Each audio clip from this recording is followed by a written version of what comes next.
To keep up with our most recent articles, remember to subscribe, like the video, and leave a comment with your ideas.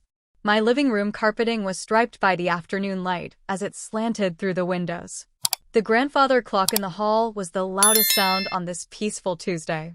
Normally, this sound calms me, but today it seemed to be marking time that I wasn't quite sure what to do with. Since Richard went away 3 years ago, the home has often seemed too large and too silent, especially now that my children are grown and dispersed throughout the nation.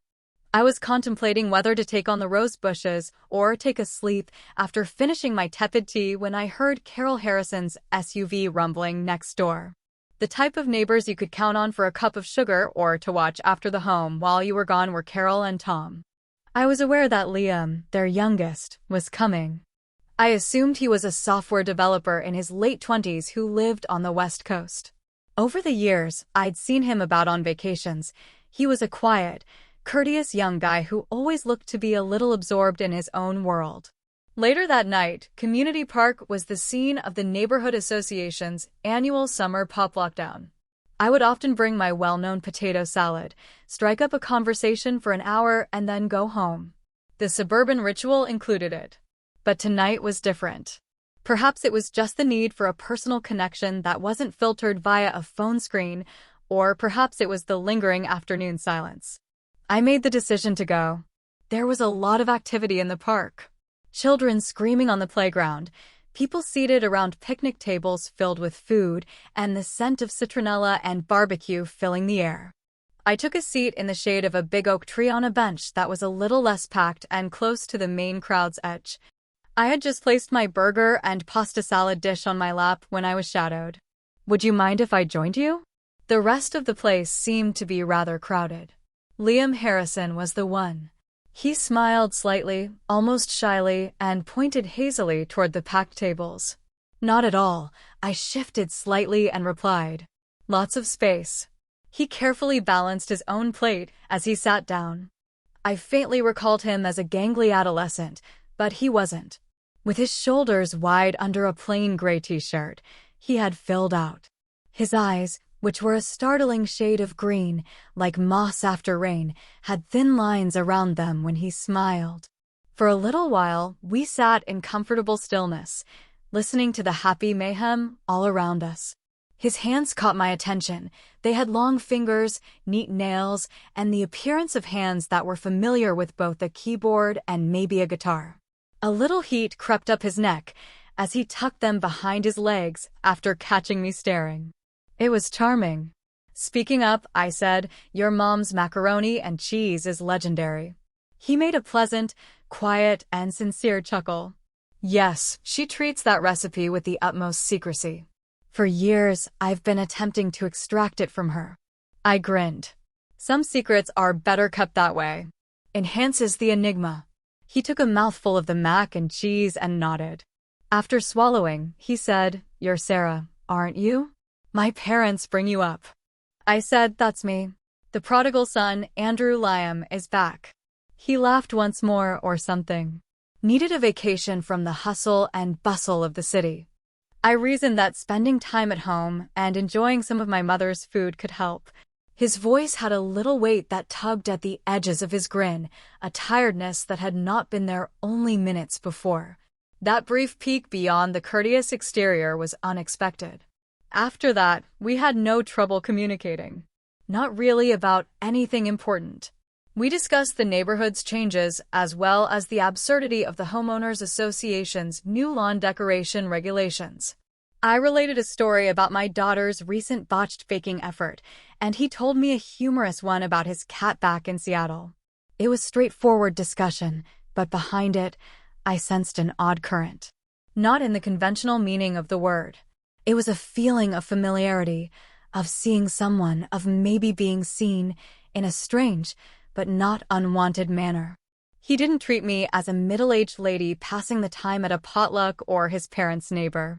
He regarded me as if I were a unique individual, fascinating and captivating in my own right. It's also possible that I saw him differently, not just as Carol's kid, but as a gentle guy with quiet depth and serious eyes. The sky was painted in shades of orange and purple as the sun started to set, creating lengthy shadows on the grass. As families gathered coolers and escorted weary kids home, the throng began to diminish. Neither Liam nor I took any action to depart. He began discussing the pressures of his profession and the sensation of being a little cog in a huge machine. It was more of a silent reflection than a grievance. "You know, sometimes I wonder what it's all for," he added, glancing out at the playground as it became darker. "Does it really important that you write these sophisticated lines of code and construct these complex systems?" I had questioned myself that question a lot, particularly during the quiet times after Richard had left. What was the purpose of the flawlessly balanced checkbook, the well-weeded garden, and the beautifully folded laundry? I believe that discovering meaning is more about the little connections than it is about the big picture, I stated slowly and with careful word choice. People may interact, communicate, learn, and perhaps even temporarily escape thanks to the programming you build. That is important.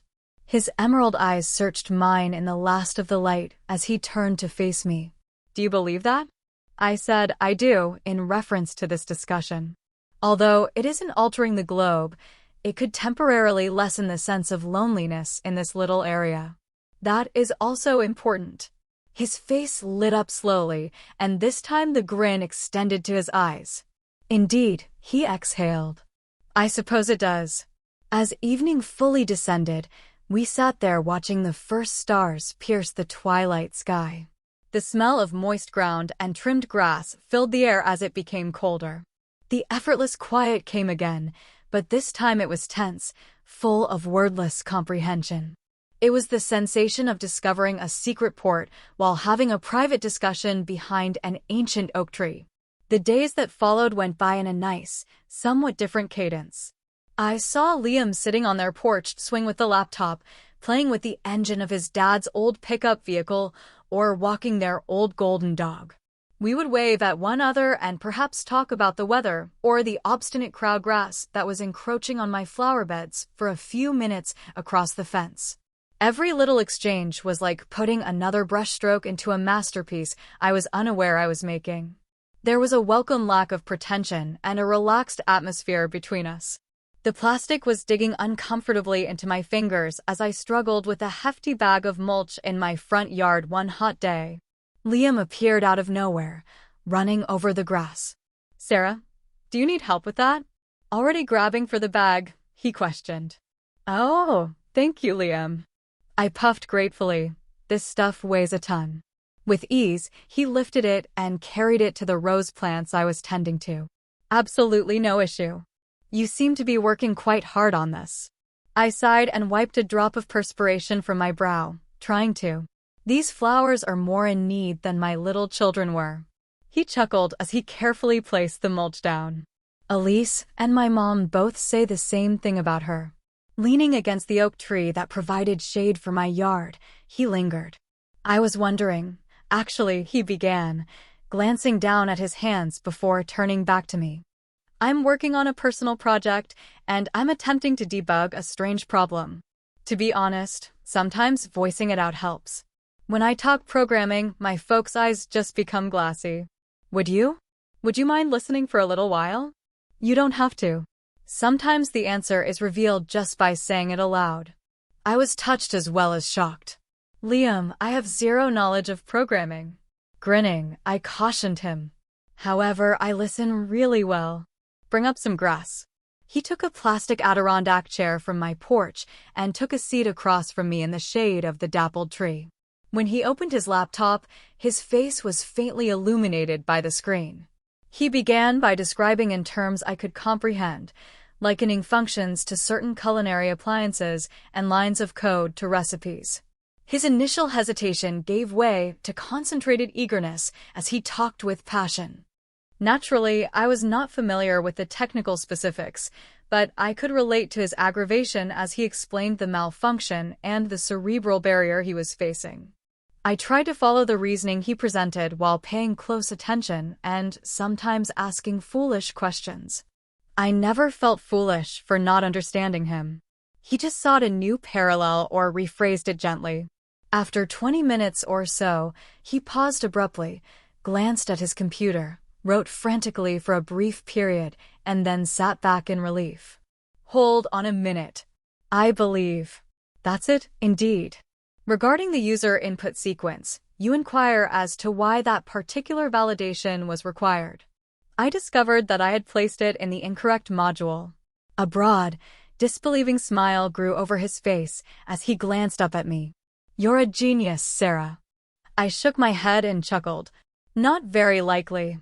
I only posed a query. No, he said, his eyes sparkling, but you listened. Listened intently. Really, no one does it anymore. Everyone is either checking their phones or waiting for their time to speak. He shut off the laptop. Thank you. Really. Sincerely, I said anytime. However, I cannot guarantee that I will provide anything of value the following time. It's helpful to just listen, he continued quietly. We continued to sit there, the previous calmness reinforced by this time of problem-solving together. Regardless of how biased the real solution may have been. He began inquiring about my life before to Richard, including my work as a library archivist, which I no longer spoke much about. He asked intelligent questions and seems really interested. As I recalled the peaceful buzz of the study rooms and the joy of conserving delicate historical papers, I found myself opening up and sharing tales I hadn't considered in years. It was satisfying to go back and see that aspect of myself mirrored in the curious eyes of another person. The heat cooled as the afternoon shadows became longer. Our chat had a cozy closeness, a private sharing under the ancient tree's shadow. It seemed as if we were revealing layers inside ourselves as much as in one another. A few nights later, Carol said that before Liam left for Seattle in a few days, they were organizing a small family-only cookout. Sarah, you really need to come, she demanded. Keep us elderly people occupied while Liam discusses algorithms or whatever he does. After only a moment of hesitation, I agreed. It was rather pleasant to consider another evening in Liam's contemplative, quiet company. Just Carol, Tom, Liam, and I were on their back deck for a laid-back cookout. Liam seemed more at ease than I'd seen, laughing readily at his dad's awful jokes as Tom cooked burgers and Carol fussed over the side dishes. Liam and I were left alone on the balcony, drinking our drinks as dusk became darker, while Tom and Carol went inside to clean up. There were flickering shadows from the tiki torches, and the pleasant aroma of Carol's night-blooming jasmine blended with the smell of cooked food. You know that conversation we had the other day under your tree, Liam began, interrupting the cozy stillness. I nodded as I watched the fireflies in the yard begin to blink. It meant a lot, he said in a quiet voice. I've had a strange couple of years. Everything seemed rather meaningless, including life and work. I just expected to have some good meals and memories when I returned here. He stopped and twirled his glass of ice. But it's different when we chat. You don't provide platitudes or attempt to make things better. Simply listening allows you to see things. I looked over at him. His somber, vulnerable face was carved in profile against the gentle illumination of the home. I answered quietly, perhaps it's because I'm at a stage in my life where I value real connection more than simple answers. You learn from life that clichés become old very fast. His emerald eyes, which seemed to be quite deep in the torchlight, met mine. You give things a sense of purpose. Unspoken passion was suddenly heavy in the air between us. It was strong but not painful. It was the result of silent discussions, looks exchanged, and sudden epiphanies. Perhaps it was a realization of a common loneliness, a magnetic draw, or just a deep, unexpected empathy. His hand rested on the armrest between us as he leaned forward a little. He was radiating warmth, and I could feel it. A forgotten rhythm was causing my heart to beat a little more quickly. This has never been done before. He was the son of my neighbor. The relationship seemed genuine, untarnished by labels, existing just in the space between us beneath the jasmine-scented sky, even though I was old enough to be, well, much older. It was both thrilling and horrifying. He didn't break eye contact or come any closer.